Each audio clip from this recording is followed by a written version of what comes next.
ಸ್ವಯಂಪಾಕ ಅಭಿಮಾನಿಗಳಿಗೆ ಸ್ವಾಗತ. ಈ ದಿನ ನಾನು ಹುರ್ಗಡ್ಲೆ ಹಿಟ್ಟು ಹಾಗೂ ಅಕ್ಕಿ ಹಿಟ್ಟನ್ನು ಹಾಕಿ ಚಕ್ಲಿ ಹೇಗೆ ಮಾಡೋದು ಅಂತ ಹೇಳಿ ತೋರಿಸ್ಕೊಡ್ತಾ ಇದ್ದೀನಿ.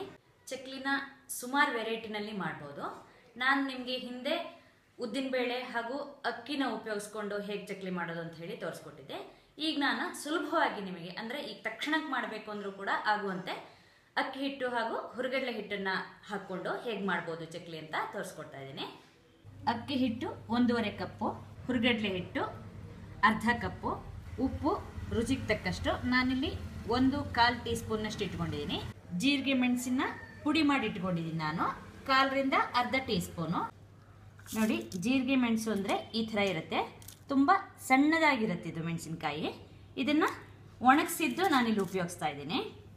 ಜೀರಿಗೆ 1 ಟೀ ಸ್ಪೂನು, ಜೀರಿಗೆ ಪುಡಿ 1 ಟೀ ಸ್ಪೂನು, ಇಂಗು ಒಂದು ಸ್ವಲ್ಪ ತಗೊಂಡಿದ್ದೀನಿ ನಾನು. ಇದು ಇಂಗಿನ ಪರಿಮಳದ ಮೇಲೆ ಡಿಪೆಂಡ್ ಆಗಿರುತ್ತೆ.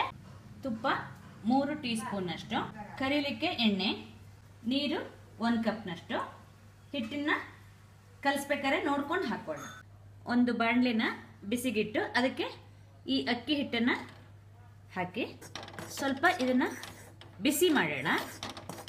ನಾನಿಲ್ಲಿ ತೊಳೆದು ಆರಿ ಹಾಕಿದ ಅಕ್ಕಿ ಹಿಟ್ಟನ್ನು ತಗೊಂಡಿದ್ದೀನಿ. ಕೈಗೆ ಬಿಸಿ ತಟ್ಟುವಷ್ಟು ನಾನು ಇದನ್ನು ಬಿಸಿ ಮಾಡಿದ್ದೀನಿ. ಸುಮಾರು 3 ನಿಮಿಷ ಇದನ್ನು ಚೆನ್ನಾಗಿ ಹೀಗೆ ಫ್ರೈ ಮಾಡಿದ್ದೀನಿ. ಈಗ ಸ್ಟವ್ ಆಫ್ ಮಾಡೋಣ. ಆ ಅಕ್ಕಿ ಹಿಟ್ಟಿಗೆ ಸ್ಟವ್ ಆಫ್ ಮಾಡಿ ಆಗಿದ್ದು ನಾನೀಗ. ಈಗ ಹುರ್ಗಡ್ಲೆ ಹಿಟ್ಟನ್ನು ಹಾಕ್ತಾ ಇದ್ದೀನಿ. ಜೀರಿಗೆ, ಉಪ್ಪು, ಖಾರ, ನಾನಿಲ್ಲಿ ಜೀರಿಗೆ ಮೆಣಸಿನ ಪುಡಿನ ಹಾಕ್ತಾ ಇದ್ದೀನಿ.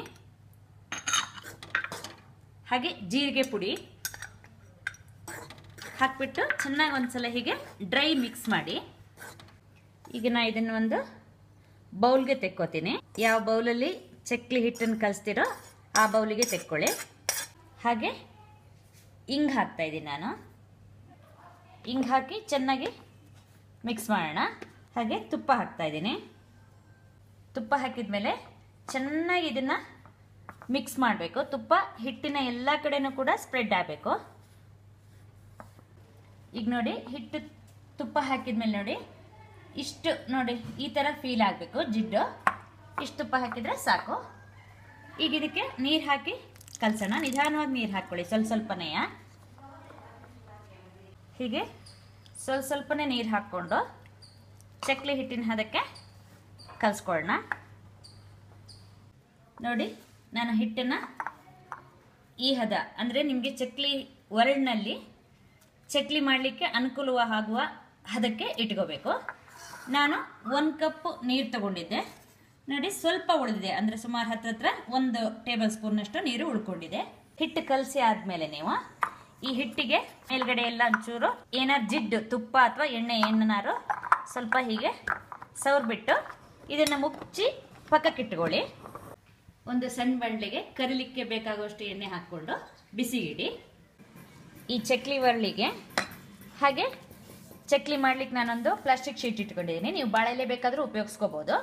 ನಾನು ಬಾಳೆಲೆ ಇಲ್ಲ ಆದ್ರಿಂದ ಅದನ್ನು ಉಪಯೋಗಿಸಿಲ್ಲ. ಸೊ ಇದಕ್ಕೆಲ್ಲ ಸ್ವಲ್ಪ ಎಣ್ಣೆ ಸವರಿ ಇಟ್ಕೊಳ್ಳಿ. ಈ ಎಣ್ಣೆನ ಕಾಯ್ದ್ರೊಳಗೆ ನಾವು ಸ್ವಲ್ಪ ಹಿಟ್ಟು ತಗೊಂಡು ಚೆನ್ನಾಗಿ ನಾದ್ಕೋಬೇಕು.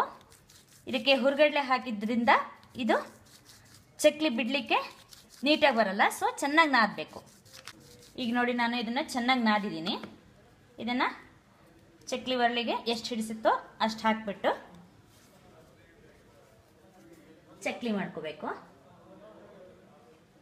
ನಿಮ್ಗೆ ಹಿಂಗೆ ಚಕ್ಲಿ ಬಿಡಬೇಕಾದ್ರೆ ಮಧ್ಯದಲ್ಲಿ ಕಟ್ಟಾಯಿತು ಅಂದರೆ ನೀವು ನಾದಿದ್ದು ಸಾಕಾಗಲಿಲ್ಲ ಅಂತ, ಅವಾಗ ನೀವು ಚೆನ್ನಾಗಿ ಮತ್ತೆ ನಾದ್ಕೊಂಡು ಒರಳಿಗೆ ಹಾಕಿ ಚಕ್ಲಿ ಮಾಡ್ಕೊಳ್ಳಿ.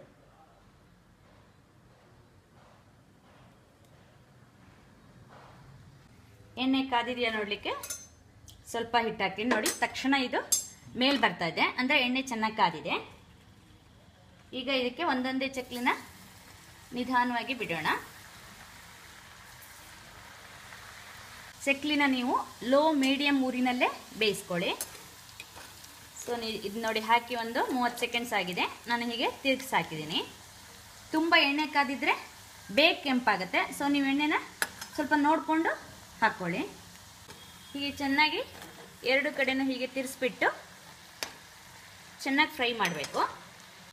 ಅಲ್ಲಿ ಫ್ರೈ ಆಗೋದ್ರೊಳಗೆ ನೀವು ಇಲ್ಲಿ ಚಕ್ಲಿನ ಹಿಂಡಿಟ್ಕೊಳ್ಳಿ. ನೋಡಿ, ಈಗ ಇದು ಚಕ್ಲಿ ಆಗಿದೆ ನೋಡಿ. ಸ್ವಲ್ಪ ನೊರೆ ಬರೋದು ಕೂಡ ಕಮ್ಮಿ ಆಗಿದೆ. ಈಗ ನಾವು ಇದನ್ನು ಒಂದು ಪಾತ್ರೆಗೆ ತೆಗೆಯೋಣ.